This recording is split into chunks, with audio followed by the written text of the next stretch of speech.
سلام له خورشید تر دې مهاله وروستیو خبرونو ته ښه راغلاست. د ننګرهار په مرکز کې د یوې چاودنې له امله یو کس ټپي شو. دغه پیښه نن له غرمې مخکې نږدې 10:30 بجې د جلال آباد ښار د 4مې امنیتي حوزې په شاوخوا سیمو کې د ګمرک اړوند پر یو موټر د ماین چاودنې له امله رامنځته شوې ده. د ننګرهار د امنیه قمندانۍ ویاند زیاتوي په دې پیښه کې یاد موټر هم زیانمن شوی دی. په قطر کې د ځینو افغان سیاسیونو او طالب استازو ترمنځ بین الافغاني ناسته به نن د دویمې ورځې لپاره هم وغځول شي. په دې دوه ورځنۍ ناسته کې چې د قطر او آلمان په هلو ځلو جوړه شوې په افغانستان کې د سولې په اړه بحثونه کیږي.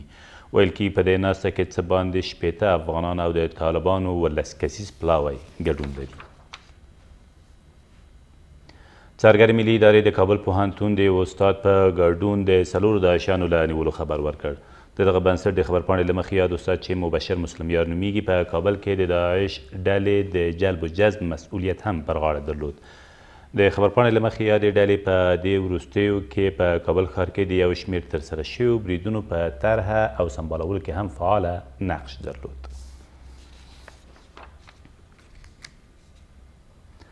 18 طالبان د فاریاب په غورماچ ولسوالۍ کې د افغان ځواکونو په ځانګړو عملیاتو کې ووژل شول. د 209 شهین قل اردو قمندانۍ مسؤلین وایي دغه عملیات تېره ورځ په قلم بلاق سیمه کې ترسره شوي دي.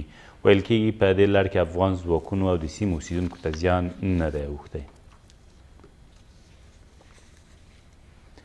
یو کس په هرات کې د انسان تښتونکو له منګولو وژغورل شو. د هرات امنیه قمندان امین الله امرخیل وایي دغه کس چې امید نومیږي 4 ورځې مخکې د هرات ښار د 11مې ناحیې له شاوخوا سیمو تښتول شوی و، خو تېره ورځ د پولیسو په ځانګړو عملیاتو کې د کرخ او پښتون سرغونو ولسوالیو په شاوخوا سیمو کې آزاد او بیرته یې کورنۍ ته سپارل شوی دی.